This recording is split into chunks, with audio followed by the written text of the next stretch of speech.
আলহামদুলিল্লাহ, আল্লাহ তাআলার দরবারে লাখো কোটি শুকরিয়া যে আল্লাহ পাক রব্বুল আলামিন আমাদেরকে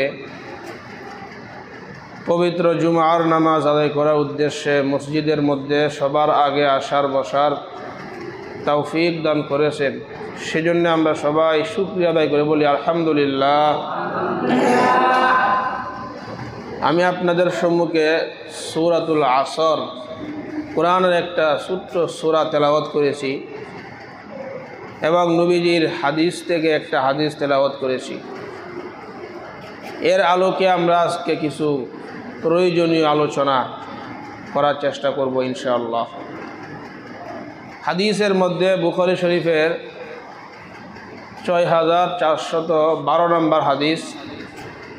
এই হাদিসের মধ্যে রাসূল আকরাম সাল্লাল্লাহু আলাইহি ওয়াসাল্লাম ইরশাদ করেন, নি'মাতানি মাগবুনুন ফীহিমা কাসীরুম মিনান নাস আস-সিহহাতু ওয়াল ফারাগ।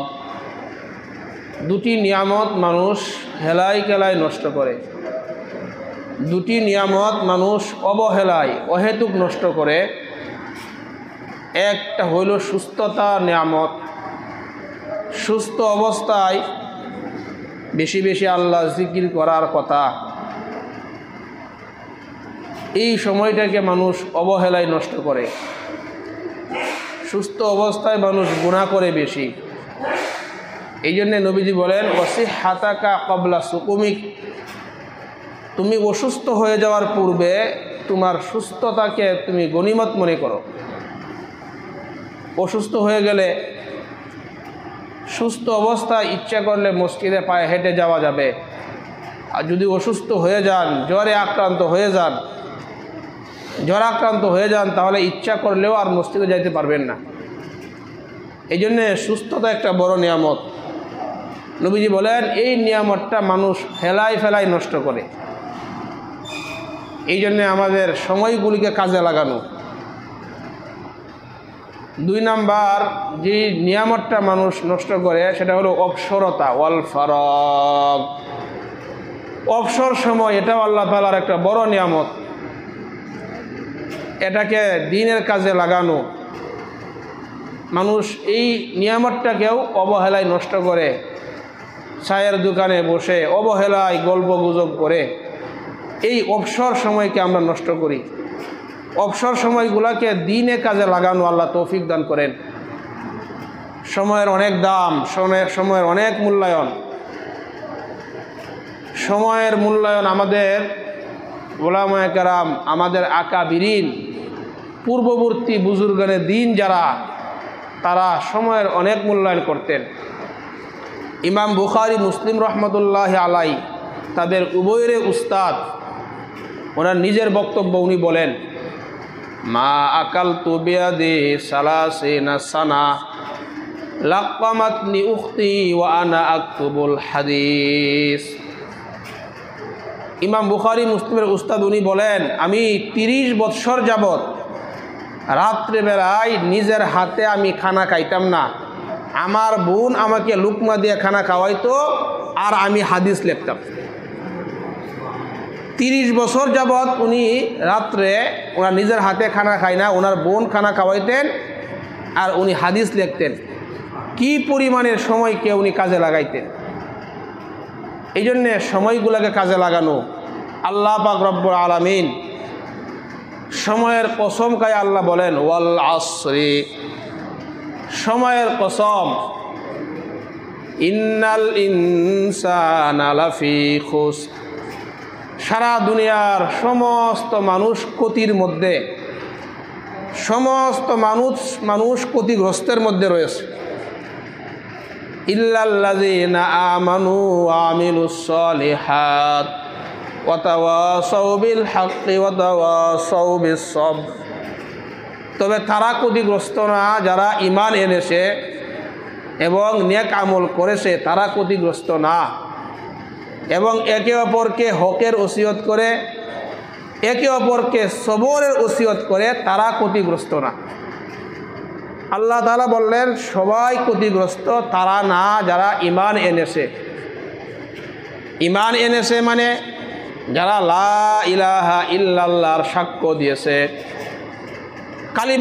কালিমাতুত তাওহীদ একাত্মবাদের কালিমাকে যারা বিশ্বাস করেছে এবং যারা বাস্তবে পরিণত করেছে তারা ক্ষতিগ্রস্ত না।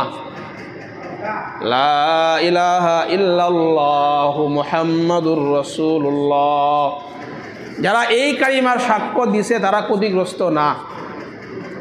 তো লা ইলাহা ইল্লাল্লাহ এটার অর্থ হলো আল্লাহ ছাড়া কোনো ইলাহ নাই, মুহাম্মদ সাল্লাল্লাহু আলাইহি ওয়াসাল্লাম আল্লাহর রসুল। এই কালিমার সাক্ষ্য দেওয়া, দিনের ইলাহ আল্লাহ, রাতের ইলাহ আল্লাহ, দিবসের মধ্যভাগের ইলাহ আল্লাহ, 24 ঘন্টার ইলাহ আল্লাহ। আমি যে লা ইলাহা ইল্লাল্লাহ বললাম এর অর্থ হইল সব কিছুর মালিক আল্লাহ। এই যে এখন দিন আছে, একটু পর রাত হয়ে যায়, এই যে এখন দিন করছেন এটার মালিক কে? আল্লাহ।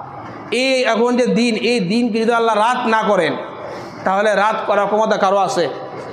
এই কথাটা আল্লাহ তাআলা সূরা কসসের 71-72 নম্বর আয়াতে খুব সুন্দর করে বলছেন যে এই যে এখন দিনের বেলা আছে, যদি আমি আল্লাহ রাত না নিয়ে আসি দুনিয়ার কার ক্ষমতা আছে রাত নিয়ে আসবে?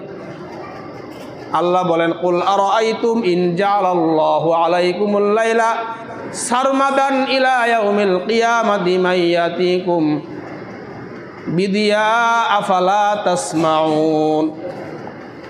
আল্লাহ বলেন, তোমরা কি মনে করো যদি আমি কিয়ামত পর্যন্ত রাতকে রাত হিসাবে রাখি, কিয়ামত পর্যন্ত যদি আমি রাতকে রাত বানায় রাখি, তাহলে দিনের আলো দিন নিয়ে আসার ক্ষমতা তোমাদের কারো আছে? কারো নাই।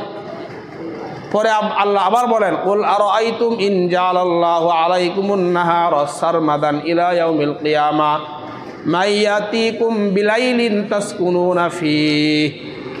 তোমাদের কি ধারণা যদি আমি আল্লাহ কিয়ামত পর্যন্ত দিনকে দিন হিসেবে রাখি, তোমাদের মধ্যে কে আছে যে রাত নিয়ে আসবে?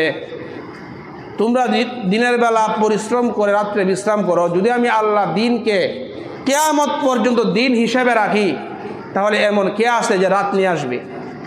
তো রাত আমি আল্লাহ নিয়ে আসি, দিন আমি আল্লাহ দিই। এটাই হইল লা ইলাহা ইল্লাল্লাহ। এই যে আমি লা ইলাহা ইল্লাল্লাহ বললাম, দিনের ইলাহ আল্লাহ, রাতের ইলাহ আল্লাহ, দিনের রাতের পরিবর্তন, এই সব কিছুর মালিক হচ্ছেন আল্লাহ। এটাই হলো কি লা ইলাহা ইল্লাল্লাহ। সব কিছুর মালিক আল্লাহ, সন্তান দেওয়ার মালিক আল্লাহ। সূরা শুরা 49-50 নম্বর আয়াত। এই আয়াতের মধ্যে আল্লাহ তাআলা বলেন, লিল্লাহি মুলকুস সামাওয়াতি ওয়াল আরদ, আসমান জমিনের মালিক আল্লাহ। ইয়াখলুকু মা ইয়াশা, আল্লাহ যা চান তাই সৃষ্টি করেন। ইয়াহাবু লিমান ইয়াশাউ ইনাসা ওয়া ইয়াহাবু লিমান ইয়াশাউ যুকুর। আল্লাহ কাউকে পুত্র সন্তান দান করেন, কাউকে কন্যা সন্তান দান করেন। আউ ইউজাউইজুহুম যুকরান ওয়া ইনাসা, আবার কাউকে আল্লাহ ছেলে মেয়ে উভয়টা দান করেন। ওয়া ইয়াজআলু মান ইয়াশাউ আকিমা, আবার আল্লাহ কাউকে কোনো সন্তানই দেন না, ওই নারীকে আল্লাহ বন্ধা রাখেন। তাহলে এই আয়াত থেকে আমরা বুঝলাম সন্তান দেওয়ার মালিক আল্লাহ, ছেলে সন্তান দেওয়ার মালিক আল্লাহ, মেয়ে সন্তান দেওয়ার মালিক আল্লাহ, ছেলে মেয়ে উভয়টা দেওয়ার মালিক আল্লাহ, আবার একবারে দিবেও না এটার মালিক আল্লাহ। তাহলে আমি যে বললাম লা ইলাহা ইল্লাল্লাহ, আল্লাহ ছাড়া কোনো ইলাহ নাই, এটার অর্থ হইল আমার সব কিছুর মালিক আল্লাহ, সন্তান দেওয়ার মালিক আল্লাহ, সব কিছুর ক্ষমতার মালিক হচ্ছেন একমাত্র আল্লাহ।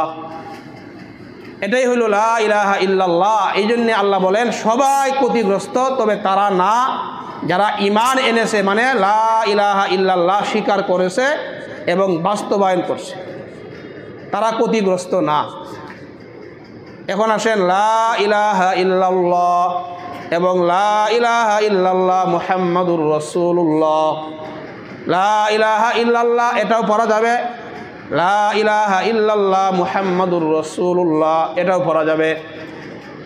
উভয়টার দলিল হাদিসের মধ্যে পাওয়া যায়। লা ইলাহা ইল্লাল্লাহ পড়লেও সমস্যা নাই, লা ইলাহা ইল্লাল্লাহ মুহাম্মাদুর রাসূলুল্লাহ বললেও সমস্যা নাই।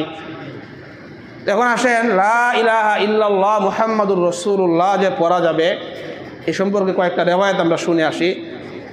ইমাম আবু হানিফা রাহমাতুল্লাহ আলাইহির কিতাবের নাম আল আহাদিসুস সাবা মিনার রাসাইলি সালাসিল আহাদিসিয়া বা হাদিসিয়া। এই কিতাবের 170 নম্বর পৃষ্ঠার মধ্যে উনি একটা হাদিস আনছেন।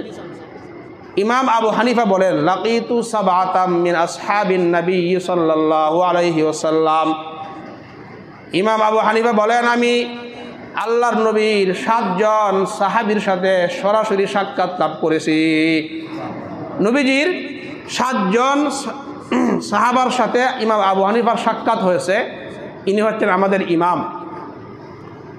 ইমাম আবু হানিফা বলেন এই 7 জনের কোনো একজন আমাকে হাদিস রেওয়ায়াত করেছেন, হাদিস বলেছেন। নবীজি বলেন দাখালতুল জান্নাহ ওয়া রাআইতু ফি আরিদিল জান্নাহ লা ইলাহা ইল্লাল্লাহু মুহাম্মাদুর রাসূলুল্লাহ। আল্লাহর নবী বলেন আমি জান্নাতে প্রবেশ করলাম, জান্নাতে প্রবেশ করে দেখলাম জান্নাতের দেয়ালের মধ্যে লেখা লা ইলাহা ইল্লাল্লাহ মুহাম্মাদুর রাসূলুল্লাহ। স্বর্ণ দিয়া এই লেখাটা আমি জান্নাতের দেয়ালের মধ্যে দেখলাম। তো লা ইলাহা ইল্লাল্লাহ মুহাম্মাদুর রাসূলুল্লাহ এটাও পড়া যাবে, কোনো অসুবিধা নাই। 2 নম্বর কথা, কিতাবুল আসার লিল আবি হানিফা বাবুল উদহিয়া কুরবানির অধ্যায়ের মধ্যে 175 নম্বর পৃষ্ঠার মধ্যে একটা হাদিস আনছেন। নবীজি বলেন দহা রাসূলুল্লাহ সাল্লাল্লাহু আলাইহি ওয়াসাল্লাম বিকাবশাইনি আমলাহাইন। আল্লাহর নবী 2টা মোটা তাজা দুম্বা কুরবানি করতেন। আহাদুহুমা জাবাহা আহাদুহুমা আন নাফসিহি। আল্লাহর নবী একটা কুরবানি নিজের পক্ষ থেকে করতেন, একটা করতেন নিজের পক্ষ থেকে। ওয়াল আখারু আম্মান ক্বালা লা ইলাহা ইল্লাল্লাহু মুহাম্মাদুর রাসূলুল্লাহ। আরেকটা পশু নবীজি কুরবানি করতেন তাদের নামে যারা পড়ছেন লা ইলাহা ইল্লাল্লাহ মুহাম্মাদুর রাসূলুল্লাহ, মানে যারা আমাদের জন্য নবীজি আরেকটা কুরবানি করতেন। তো এই হাদিস থেকেও পাইলাম লা ইলাহা ইল্লাল্লাহ মুহাম্মাদুর রাসূলুল্লাহ পড়া যাবে, কোনো সমস্যা নাই। লা ইলাহা ইল্লাল্লাহ পড়লেও সমস্যা নাই, মুহাম্মাদুর রাসূলুল্লাহ পড়লেও কি নাই। কিতাবের নাম মাজমাউজ জাওয়ায়েদ 5 নম্বর 15 324 নম্বর পৃষ্ঠা। এই পৃষ্ঠার মধ্যে এই কিতাবের মধ্যে একটা হাদিস আনছেন। নবীজি বলেন দাখালতুল জান্নাহ ওয়া রাআইতু ফি আরিদাতিল জান্নাহ সালাসাতা আস্তুরিন বিযযাহাব লা বিমাইজ যাহাব। আল্লাহর নবী বলেন আমি জান্নাতে প্রবেশ করলাম, জান্নাতে প্রবেশ করে আমি 3টে লাইন দেখলাম স্বর্ণ দিয়ে 3টে লাইন লেখা লা বিমাইজ যাহাব। আল্লাহর নবী বলেন স্বর্ণ দিয়ে লেখা, স্বর্ণের কালি দিয়ে এরকম না, ডাইরেক্ট স্বর্ণ দিয়েই লেখা। একটা আছে স্বর্ণ কালার, সোনালি কালার, এরকম না। নবীজি বলেন লা বিমাইজ যাহাব, স্বর্ণের কালি না, ডাইরেক্ট স্বর্ণ দিয়ে 3টে লাইন লেখা। আমি জান্নাতে ঢুকে দেখলাম আস-সাতরুল আউয়াল, প্রথম লাইন আমি দেখলাম লেখা লা ইলাহা ইল্লাল্লাহু মুহাম্মাদুর রাসূলুল্লাহ। প্রথম লাইনে দেখলাম স্বর্ণ দিয়ে লেখা লা ইলাহা ইল্লাল্লাহ মুহাম্মাদুর রাসূলুল্লাহ, এটা লেখা। ওয়াস-সাতরুস সানি, দ্বিতীয় লাইনে লেখা মা কদ্দামনা ওয়াজাদনা, স্বর্ণ দিয়ে দ্বিতীয় লাইনের মধ্যে লেখা দুনিয়ার মধ্যে আমরা যে দান সৎকা করলাম এর সব আমরা জান্নাতের মধ্যে পেয়ে গেলাম। মা কদ্দামনা ওয়াজাদনা, আমরা যা দান সৎকা করলাম এগুলো আমরা সব জান্নাতের মধ্যে পেয়ে গেলাম। এটা স্বর্ণ দিয়া জান্নাতের মধ্যে দেয়ালের মধ্যে লেখা। এই জন্য দান সৎকা করা, দান সৎকা সামর্থ্য অনুযায়ী দান সৎকা করা, এগুলাই আমার আপনার জান্নাতে পাওয়া যাবে। আল্লাহ তৌফিক দান করেন। 3 নম্বর লাইন আস-সাতরুস সালিস, 3 নম্বর লাইনের মধ্যে স্বর্ণ দিয়ে লেখা উম্মাতুন মুজনিবাতুন ওয়া রাব্বুন গফুর। তৃতীয় লাইনের মধ্যে লেখা স্বর্ণ দিয়ে লেখা উম্মাতুন মুজনিবাতুন, উম্মত গুনাহ করে দয়াময় আল্লাহ ক্ষমা করে দেয়। এই 3 লাইন আমি জান্নাতের মধ্যে দেখলাম স্বর্ণ দিয়ে লেখা। তো এখান থেকে বুঝলাম যে লা ইলাহা ইল্লাল্লাহ মুহাম্মাদুর রাসূলুল্লাহ এটাও পড়া যাবে, লা ইলাহা ইল্লাল্লাহ পড়লেও সমস্যা নাই। মুস্তাদরাকে হাকিম এক হাদিসের কিতাব, এই কিতাবের 3 নম্বর খণ্ড 121 নম্বর পৃষ্ঠা, এখানে একটা হাদিসের মধ্যে আসছে কানাত রায়াতু রাসূলিল্লাহি সাল্লাল্লাহু আলাইহি ওয়াসাল্লাম মাকতুবান লা ইলাহা ইল্লাল্লাহু মুহাম্মাদুর রাসূলুল্লাহ। রাসূলুল্লাহ সাল্লাল্লাহু আলাইহি ওয়াসাল্লামের পতাকা ছিল, পতাকা, এই পতাকার মধ্যে লেখা ছিল লা ইলাহা ইল্লাল্লাহ মুহাম্মাদুর রাসূলুল্লাহ, এই লেখাটা নবীজির পতাকার মধ্যে ছিল। আরেকটা হাদিসের মধ্যে আসছে আল্লাহর নবীর 2টা পতাকা ছিল, কানাত রায়াতু রাসূলিল্লাহি সাল্লাল্লাহু আলাইহি ওয়াসাল্লাম আসওয়াদু ওয়া লিওয়াউন আবিয়াদু। আল্লাহর নবীর 2টা পতাকা, একটা ছিল কালো পতাকা, এটা বড় ছিল, আরেকটা ছিল সাদা পতাকা, এটা ছিল ছোট্ট। মাকতুবুন আলাইহি লা ইলাহা ইল্লাল্লাহ মুহাম্মাদুর রাসূলুল্লাহ, এই পতাকার মধ্যে লা ইলাহা ইল্লাল্লাহ মুহাম্মাদুর রাসূলুল্লাহ লেখা ছিল। এতগুলো হাদিস বলার উদ্দেশ্য হলো লা ইলাহা ইল্লাল্লাহ পড়লেও সমস্যা নাই, লা ইলাহা ইল্লাল্লাহ মুহাম্মাদুর রাসূলুল্লাহ পড়লেও সমস্যা নাই, উভয়টাই পড়া যাবে। তাহলে সারা দুনিয়ার মানুষ সবাই ক্ষতিগ্রস্ত তারা না, যারা ঈমান এনেছে, মানে যারা লা ইলাহা ইল্লাল্লাহ মুহাম্মাদুর রাসূলুল্লাহ স্বীকার করেছে এবং জীবনে বাস্তবায়িত করেছে, তারা ক্ষতিগ্রস্ত না। 2 নম্বর কথা ওয়ামিলুস সলিহাত, সবাই ক্ষতিগ্রস্ত তারা না, যারা ঈমান এনেছে তারা ক্ষতিগ্রস্ত না। 2 নম্বর যারা আমলে সলে করেছে, নেক আমল করেছে, তারা ক্ষতিগ্রস্ত না। ঈমানের পরে নেক আমলের মধ্যে সবচাইতে গুরুত্বপূর্ণ নেক আমল হচ্ছে নামাজ পড়া। ইসলামের মধ্যে প্রথম ভিত্তি ঈমান, দ্বিতীয় ভিত্তি নামাজ। ঈমানের পরে সবচাইতে গুরুত্বপূর্ণ যেই হুকুম, যেই ইবাদত, সেটার নাম নামাজ। এখন কোনো একজন মুসলমান, এখন জোহরের ওয়াক্ত চলতেছে, যদি কোনো কাফের এখন ইসলাম ধর্ম গ্রহণ করে, তাহলে এখন তার উপর জোহরের নামাজ ফরজ হয়ে যাবে, মানে ঈমানের পরেই তার উপর নামাজ ফরজ। তো তারা ক্ষতিগ্রস্ত নয় যারা নেক আমল করেছে। নেক আমলের মধ্যে সবচাইতে গুরুত্বপূর্ণ নেক আমল হচ্ছে নামাজ।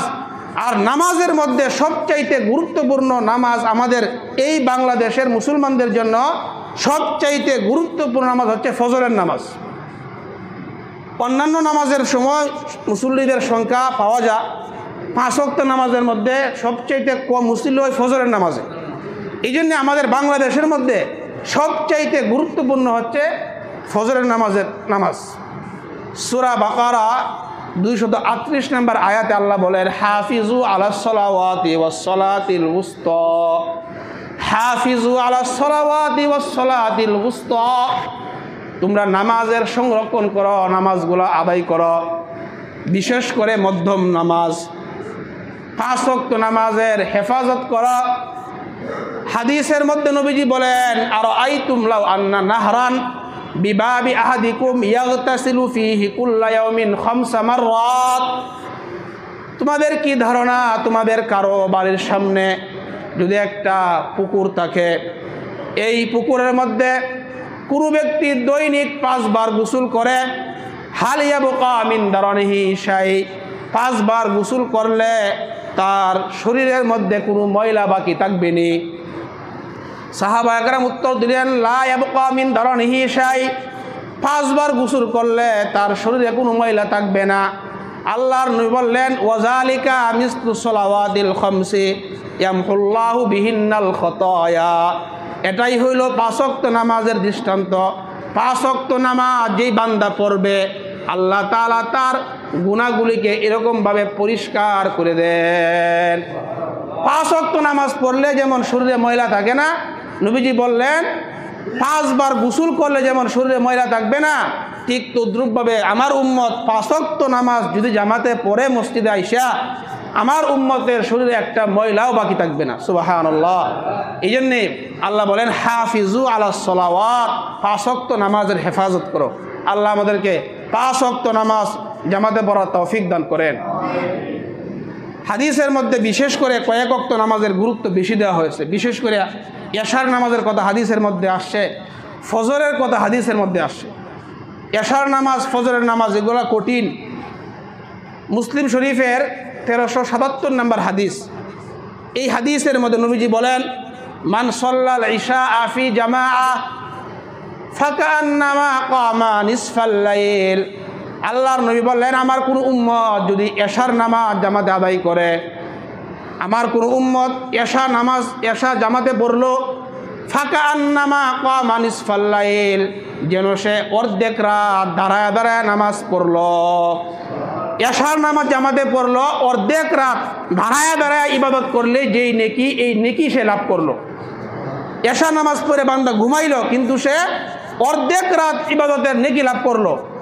আবার ফজরের সময় উইটা যদি ফজর নামাজটা পড়তে পারি আমরা, নবীজি বলেন, ওমান সাল্লা সুবহা ফি জামাআ, ফজরের নামাজ যে বান্দা উইটা জামাতে আদায় করলো, ফাকা আন্নামা সাল্লাল লাইলা কুল্লা, যেন সে সারা রাত দাঁড়ায় নামাজ আদায় করলো। সারা রাত নামাজ পড়লে যেই নেকি, এই নেকি লাভ করলো। কত সহজ করছেন আমাদের জন্যে। এশা জামাতে পড়ে ঘুমাইলেন, এই মনে করেন এশা পড়লেন জামাতে, মাঝখানে ঘুমাইলেন, ফজর জামাতে পড়লেন, মাঝখানে ঘুমাইলেন। নবীজি বলেন, মাঝখানে ঘুমানোর পরেও সে সারা রাত দাঁড়ায় নামাজ পড়লে যেই নেকি লাভ করতো, আমার কোনো উম্মত এশা জামাতে পড়লে, ফজর জামাতে পড়লে সারা রাত দাঁড়ায় নামাজ পড়লে কি সে লাভ করলো। সুবহানাল্লাহ।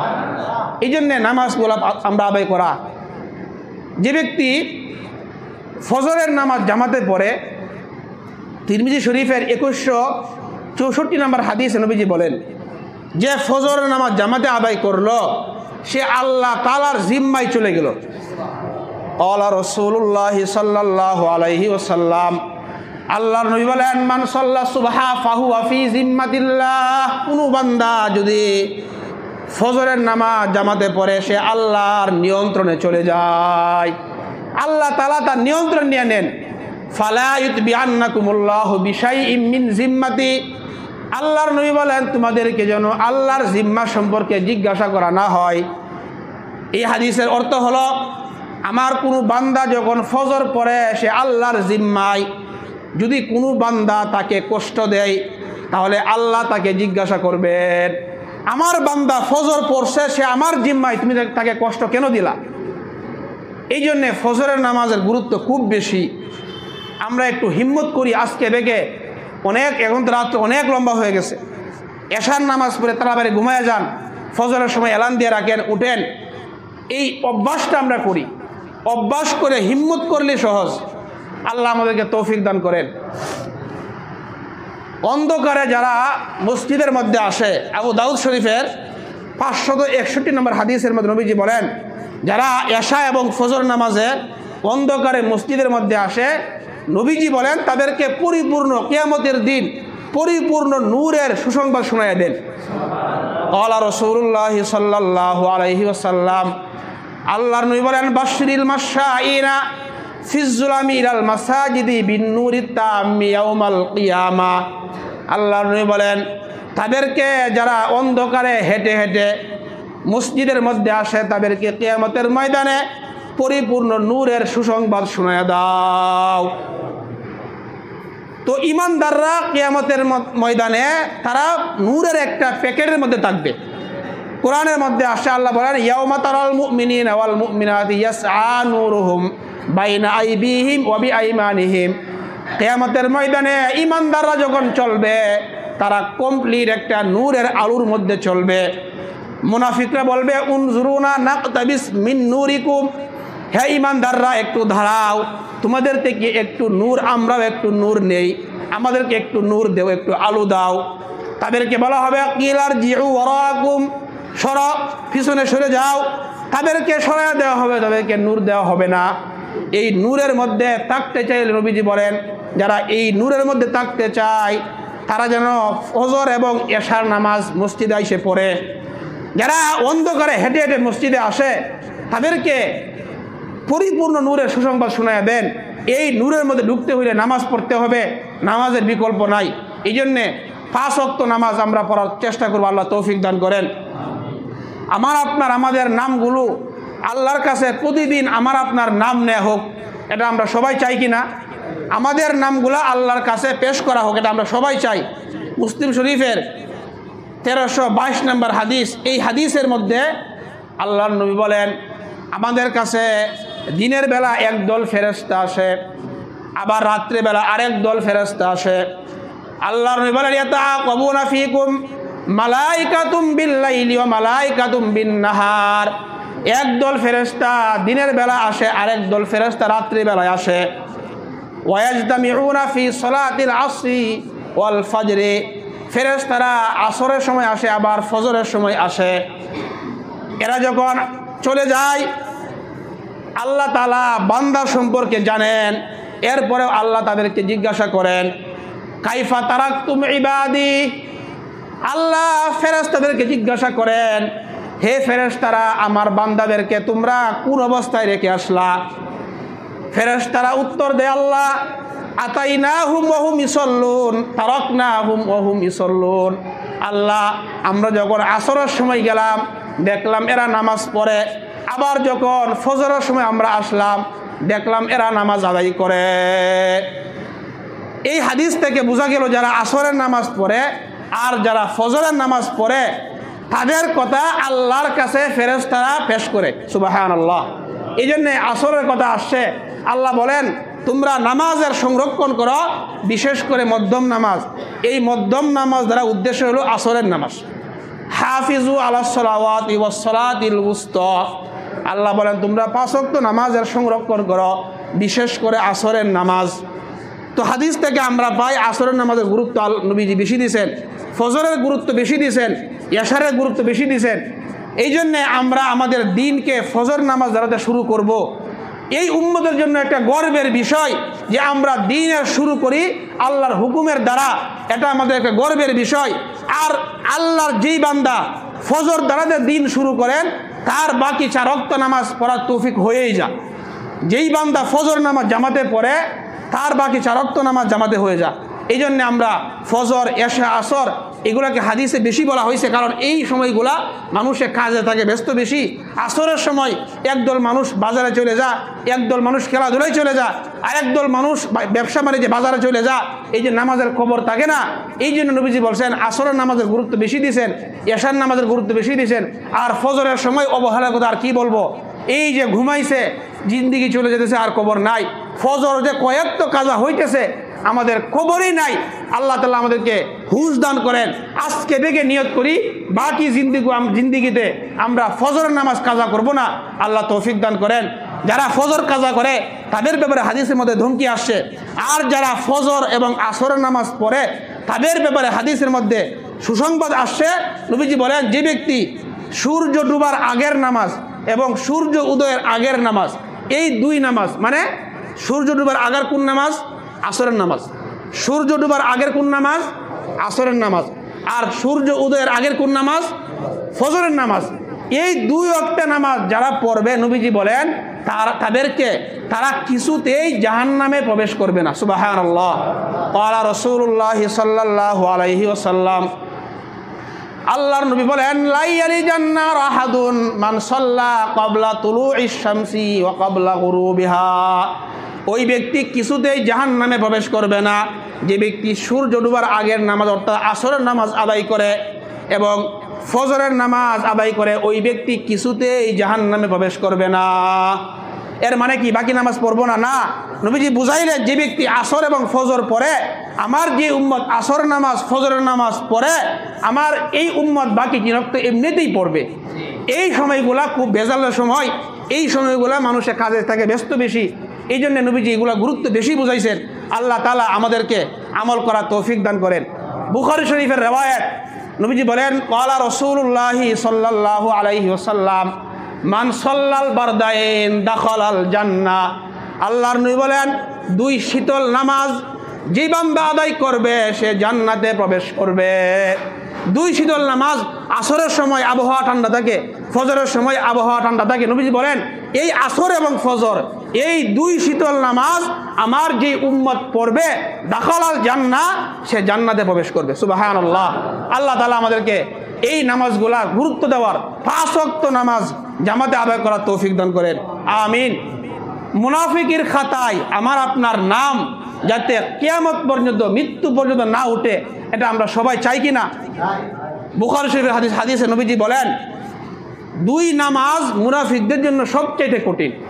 আল্লাহ রাসূলুল্লাহ সাল্লাল্লাহু আলাইহি ওয়াসাল্লাম, আল্লাহর নবী বললেন, লাইসা সালাতুন আসকালা আলাল মুনাফিকিনা মিনাল ফাজরি ওয়াল ইশা। মুনাফিকদের কাছে দুই ওয়াক্ত নামাজ সবচাইতে ভারী। কয় ওয়াক্ত নামাজ মুনাফিকদের কাছে ভারী? দুই ওয়াক্ত নামাজ মুনাফিকদের কাছে সবচাইতে ভারী। এক নাম্বার এশার নামাজ, দুই নাম্বার ফজরের নামাজ। এশা এবং ফজরের নামাজ মুনাফিকদের কাছে সবচেয়ে ভারী। নবীজি বলেন, লাউ ইয়ালামুনা মা ফীহিমা লা আতাউহুমা ওয়ালাউ হাবওয়ান। এই দুই ওয়াক্ত নামাজের মধ্যে আল্লাহ কি পরিমাণ ফজিলত রাখছেন, যদি আমার উম্মত জানতো, তাহলে উম্মত যদি প্যারালাইসিস হয়ে যেত, পায়ে হেঁটে মসজিদে যাইতে পারে না, লা আতাউহুমা ওয়ালাউ হাবওয়ান। যদি এই দুই ওয়াক্তের নামাজের গুরুত্ব আমার উম্মত জানতো, তাহলে হামাগুড়ি দিয়ে হইলেও, হেসরায় হইলেও আমার উম্মত মসজিদে যায় জামাতে নামাজ আদায় করত। এত গুরুত্ব এশা এবং ফজর নামাজে নবীজি বলে গেছেন। এই জন্যে এশা এবং ফজর, আসর, এই তিন ওয়াক্ত নামাজের গুরুত্ব সবচাইতে বেশি। বাকিগুলা এই তিন ওয়াক্ত পড়লে বাকিগুলা এমনিতেই মানুষ আদায় করবে। এই জন্যে এগুলা গুরুত্ব হাদিসে খুব বেশি দেওয়া হয়েছে। এখন আসেন হজ এবং উমরা। হজ এবং উমরার নাকি আমরা সবাই চাই কি না?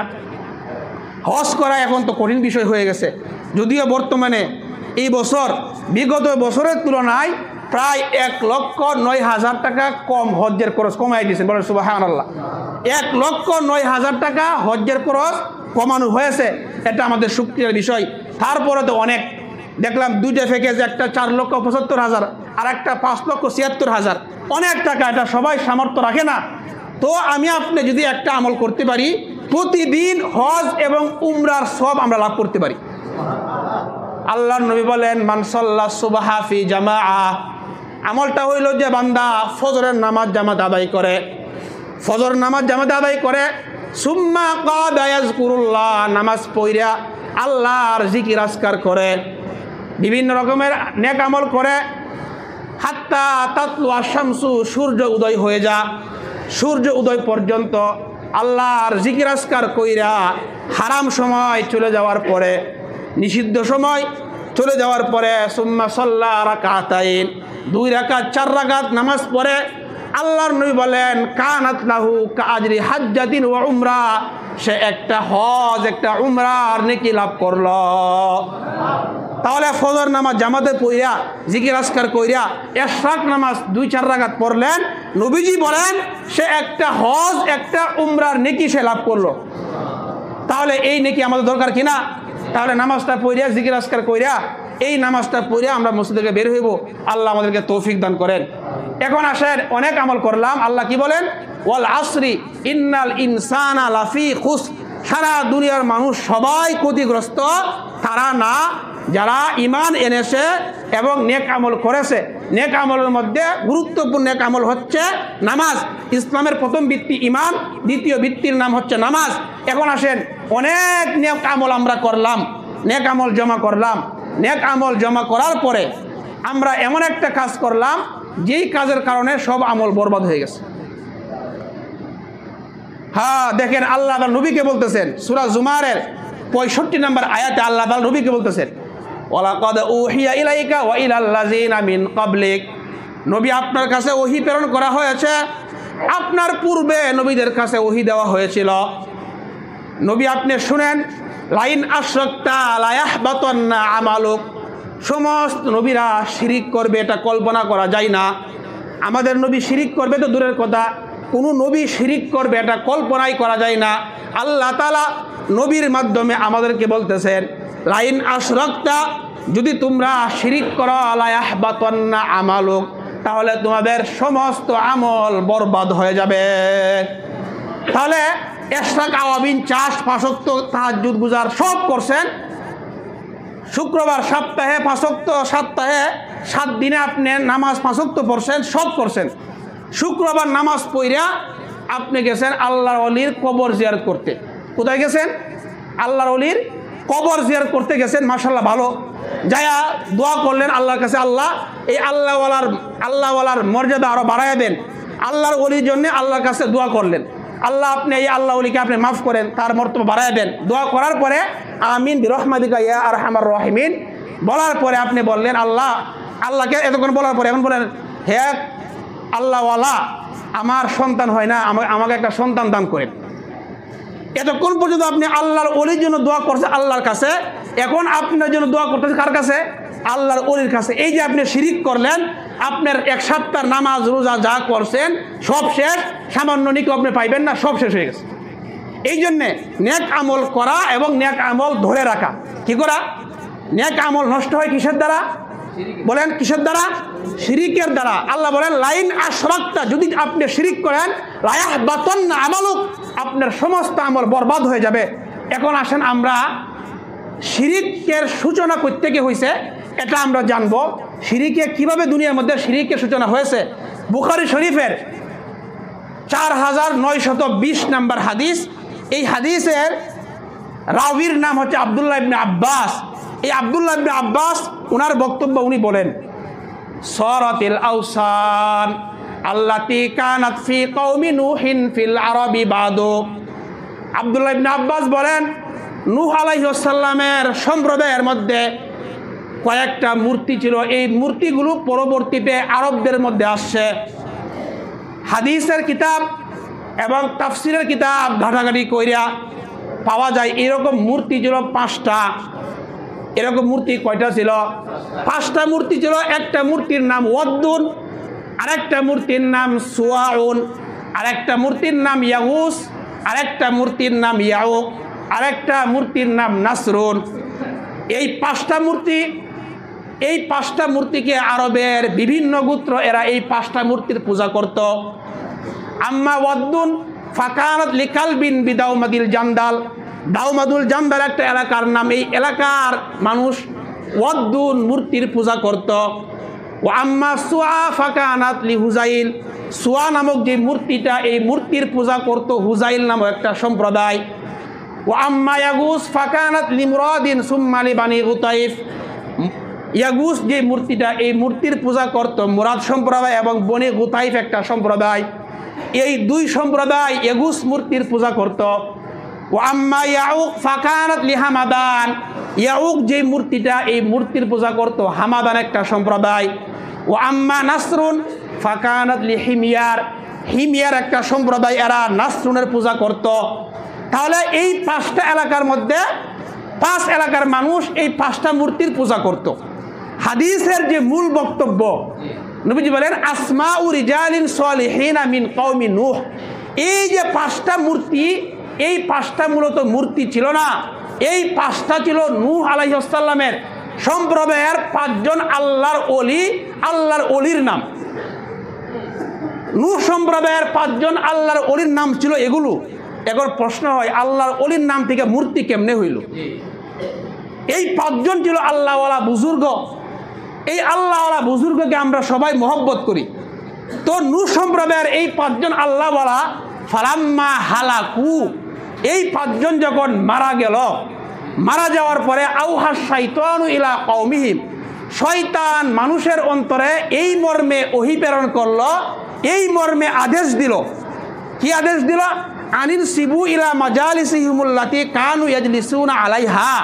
এই 5 জন আল্লাহওয়ালা যাদেরকে তোমরা মহব্বত করতা, ভক্তি করতা, শ্রদ্ধা করতা, এরা যখন মারা গেছে এদেরকে স্মরণ করার জন্য একটা কাজ করো। এই 5 জন যে 5 এলাকায় বসবাস করে, 5 এলাকায় 5টা মূর্তি বসায়া দাও। ওয়াসাম্মুহা বিআসমাইহিম, এবং তাদেরকে এই মূর্তিগুলা তাদের নাম লাগায় দাও। ফাফাআলু ফালাম তুবাদ, তারা তাই করলো। এই 5 জন আল্লাহওয়ালার নামে 5 এলাকায় 5টা মূর্তি বসাই দিল। তখন পর্যন্ত তাদের ইবাদত করা হয় নাই। এই প্রজন্ম হাদিসের ভাষ্য মতে ফালাম্মা হালাকা উলাইকা, এরা মূর্তি বানায়, এরা যখন মারা গেল, এরা মারা যাওয়ার পরে এদের সন্তানরা আইসা উবিদাত, এই মূর্তিগুলাকে পূজা করা শুরু করে দিছে। তাহলে কথা বুঝে দেখলে বলুন, দুনিয়ার মধ্যে শিরিকের সূচনা যে হয়েছিল খারাপ মানুষ কেন্দ্র করে না ভালো মানুষ কেন্দ্র করে? আল্লাহওয়ালা বুজুর্গ, তারা তো বলে নাই তাদেরকে পূজা করার জন্যে। এই আল্লাহওয়ালা বুজুর্গদেরকে মানুষ অতি ভক্তি করতে যায় মানুষের আবেগ যখন শরীয়তের বাহিরে চলে যায়, এই মানুষের আবেগকে পুঁজি করে দুনিয়ার মধ্যে সর্বপ্রথম শয়তান এই শিরকের সূচনা করছে। তাহলে বোঝা গেল মানুষের আবেগকে পুঁজি করে শয়তান যুগে যুগে যুগে যুগে শিরকের সূচনা করছে। আল্লাহ বলেন, যদি শিরিক করো তোমার সব আমল বরবাদ। দুনিয়ার মধ্যে মানুষের আবেগকে পুঁজি করে সর্বপ্রথম মূর্তি পূজার সূচনা করছে। এই মানুষ তোমার সাবধান থাকবা, তোমাদের আবেগ যেন শরীয়তের বাহিরে চলে না যায়। বর্তমান যুগেও মানুষের আবেগকে পুঁজি করে যতগুলা শিরিক হচ্ছে, এগুলা মানুষের আবেগকে পুঁজি করেই হচ্ছে। এরকম একটা পুঁজি করে সারা দুনিয়ার মধ্যে সবচাইতে হক জামাতের নাম তাবলিগ জামাত। এই তাবলিগ জামাত এমন একটা জামাত, সারা দুনিয়ার কোনো ধর্মের মধ্যে, মুসলমানদের ধর্মের মধ্যে এমন কিছু উৎসব আছে যেই উৎসবগুলোর জন্যে সারা দুনিয়ার মুসলমানরা একত্রে আইসে জমা হয়। এরকম একটা উৎসবের নাম হচ্ছে হজ করা। হজ্জের মধ্যে সারা দুনিয়ার মুসলমানরা মক্কায় যায় জমা হয়, জমায়েত হয়। সারা দুনিয়ার কোনো ধর্মের মধ্যে এরকম কোনো নিয়ম নাই। তো ইহুদি খ্রিস্টানরা এরা চিন্তা করলো, কিরে মুসলমানদের এরকম একটা উৎসব হজ, আবার দ্বিতীয় আরেকটা উৎসব মুসলমানদের সারা দুনিয়ার থেকে মুসলমানরা আইসে জমায়েত হয়, এরকম একটা উৎসবের নাম বিশ্ব ইজতেমা। কি নাম? এই বিশ্ব ইজতেমার মধ্যে সারা দুনিয়ার মুসলমানরা আইসে একত্রে জমা হয়। দুনিয়ার অন্য কোনো ধর্মের মধ্যে এরকম কোনো নিয়ম নাই। এখন খ্রিস্টান, ইহুদি খ্রিস্টান, কাফের, মুশরিক সবগুলো ঐক্য হইয়া চিন্তা করলো এটা কিভাবে দূর করা যায়। ওই যে শয়তান মানুষের আবেগ কেন্দ্র করে মূর্তি পূজা শিরিক শুরু করছেন, বর্তমান সময়েও মাওলানা সাদ সাহেবকে কেন্দ্র করে এরকম শিরিকের সূচনা কইরা ব্যক্তি পূজা শুরু কইরা সাদপন্থী নামে একটা দল প্রতিষ্ঠিত করছে। উলামায়ে কেরামের বিরুদ্ধে দল কায়েম কইরা এরাও একটা শিরিকের সূচনা করে দিচ্ছে। তাহলে বর্তমানে যে সাদপন্থী যারা, তারা কি হকপন্থী? বলেন তাবলিগ জামাত কোরআন সুন্নাহ। উলামায়ে কেরাম তাবলিগের শুরু থেকে নিয়ে এই পর্যন্ত তাবলিগ জামাতের পাহাড় বেরি করে আসতেছে। তাবলিগ জামাতের মধ্যে যখনই, গতকালকে মাওলানা আমাদের জিম্মাদার সাহেব বলছেন, তাবলিগ জামাতের মধ্যে যখনই কোনো তাবলিগ সুর ঢুকছে তখনই উলামায়ে কেরাম তার প্রতিবাদ করছে। যখনই তাবলিগের নামে সে দলমত তার মতামত প্রদর্শিত করতে চাইছে, উলামায়ে কেরাম তার প্রতিবাদ করছে। মাওলানা সাদ সাহেব, ওনাকে আমরা ততক্ষণ পর্যন্ত মানছি যতক্ষণ উনি কোরআন সুন্নাহর ভিতরে ছিলেন। যখনই উনি কোরআন সুন্নাহ থেকে বের হইয়া ওনার ব্যক্তিগত দল কায়েম করতে চাইছেন, সারা দুনিয়ার উলামায়ে কেরাম এক বাক্যে ফতোয়া দিয়েছেন, এক বাক্যে ঘোষণা করছেন মাওলানা সাদ পথভ্রষ্ট, মাওলানা সাদের অনুসারী এরাও পথভ্রষ্ট। এই জন্যে উলামায়ে কেরামের নেতৃত্বে যারা চলবে না এরা পথভ্রষ্ট হয়ে যাবে। এই জন্যে আমাদের সামনে উলামায়ে কেরামের নেতৃত্বে এই সাদপন্থী যারা আমাদের সাধারণ ভাই, আসলে এরা সবাই ভুল করে নাই, এরা আবেগ দেখাইতে যায় এরা পথভ্রষ্ট হয়ে গেছে। মুসলমান ভাইরা আমার, মনে রাখবেন কোরআন সুন্নাহর বাহিরে কোনো তাবলিগ নাই। আপনি তাবলিগ শিখবেন কোরআন সুন্নাহ ছাড়া, আপনি কেমনে শিখবেন? আপনি পথভ্রষ্ট হয়ে যাবেন। এই জন্যে যারা সাদপন্থী হয়ে গেছে তাদেরকে আমরা আহ্বান করব, আপনারা ফিরে আসেন। তাহলে বলতেছিলাম, আমল করলাম, আমল করার পরে শিরিক করলাম, সব বরবাদ। এখন আসেন, আল্লাহ বলেন সূরা মুহাম্মদের 33 নম্বর আয়াত, আমল কইরা তোমরা আমলকে নষ্ট করবে না। আল্লাহ বলেন, ইয়া আইয়ুহাল্লাযীনা আমানু, হে ঈমানদাররা, লা তুবতিলু আমালাকুম, হে ঈমানদাররা তোমরা আল্লাহ রাসূলের আনুগত্য করবা। লা তুবতিলু আমালাকুম, তোমরা তোমাদের আমলগুলোকে নষ্ট করবা না। শিরিকের মাধ্যমে তোমাদের আমলকে নষ্ট করবা না। সূরা নাহালের 92 নম্বর আয়াতের মধ্যে আল্লাহ তাআলা একজন নারীর কথা বলছেন। একজন নারী সারা দিন এভাবে সুতা পাকাইছে, সুতা পাকাইতে পাকাইতে মোটা একটা আটি হয়েছে। আটি হওয়ার পরে মাগরিবের পরে সারাদিন কষ্ট করে পাকানোর পরে মাগরিবের পরে যদি এটাকে আবার টুকরা টুকরা করে ফেলে, তাহলে সারাদিন যে সে কষ্ট করলো এটা লাভ হইল? সারাদিন পাকানোর পরে মাগরিবের পরে কি করলো? খাইতিয়া টুকরা টুকরা করে ফেললো, এটা লাভ হইলো কোনো? আল্লাহ বলেন, দেখেন এটা কোনো বানানো ঘটনা না। আল্লাহ বলতেছেন, ওয়ালা তাকুনু কাল্লাযীনা নাসুল্লাহ ওয়ালা তাকুনু কাল্লাতী নাকাদাত গজলাহা মিন বাদি কুওয়াতিন আনকাসা। আল্লাহ বলেন, তোমরা ওই নারীর মতো হয়ো না যে নারী সারাদিন কষ্ট কইরা সুতা পাকানোর পরে সন্ধ্যার পরে এটাকে সে টুকরা টুকরা করে ফেললো। হে আমার উম্মত, হে আমার বান্দা, তোমরা শুনো, তোমরা কষ্ট কইরা ইমান আমল নেক আমল কইরা শিরিকের মাধ্যমে তোমাদের আমলগুলোকে নষ্ট করো না। এই জন্য ভাই শিরিক করলে শিরিক থেকে আমরা মুক্ত আমল করব। একটা শিরিক আমার জিন্দগির সব আমল বরবাদ করে দিবে। এই জন্য আল্লাহ তাআলা আমাদেরকে হেফাজত করেন। তাহলে বলতেছিলাম মধ্যম নামাজ, এর দ্বারা উদ্দেশ্য হলো আসরের নামাজ। আসরের নামাজের ব্যাপারে দুইটা হাদিস বলবো। বুখারী শরীফের 552 নম্বর হাদিস, ক্বালা রাসূলুল্লাহ সাল্লাল্লাহু আলাইহি ওয়াসাল্লাম, নবীজি বলেন, আল্লাতি তাফুতুহু সালাতুল আসরি ফাকান্নামা গুতিরা আহলুহু ওয়া মালুহু, যে ব্যক্তি আসরের নামাজ পরিত্যাগ করলো যেন তার সন্তান সন্ততি তার সম্পদ সব ধ্বংস হয়ে গেল। নাউজুবিল্লাহ। এই জন্য আল্লাহ বলেন, ওয়ামুর আহলাকা বিস-সালাতি ওয়াসতাবির আলাইহা লা নাসআলুকা রিজকা। আল্লাহ বলেন, আল্লাহ নবী আপনি আপনার পরিবারকে নামাজের আদেশ করুন, লা নাসআলুকা রিজকা। এরপরে আল্লাহ বলেন, হে নবী আমি আপনার কাছে রিজিক চাই না, রিজিক আমি আপনাকে দিব। এখানে আল্লাহ বলতেছেন আমি রিজিক চাই না। নামাজ আর রিজিকের মধ্যে কি সম্পর্ক? হ্যাঁ, সম্পর্ক আছে। রিজিকের কারণে অনেক সময় আমরা নামাজে আসি না। এক সময় আসরের আজানের সময় নামাজের সময় হয়ে গেছে। এই রিজিকের কারণে অনেক সময় একদিকে নামাজ আমার ব্যবসা, নামাজ আমার দোকান, নামাজ কাস্টমার। আল্লাহ বলেন, বান্দা তুমি কাস্টমার ছাড়ো, নামাজ আদায় করো। রিজিকের চিন্তা তোমার না, রিজিক তো আমি আল্লাহ তোমাকে দিব। হ্যাঁ, এই জন্য নামাজের সময় হয়ে গেলে দোকানটা বন্ধ করে নামাজে আসেন।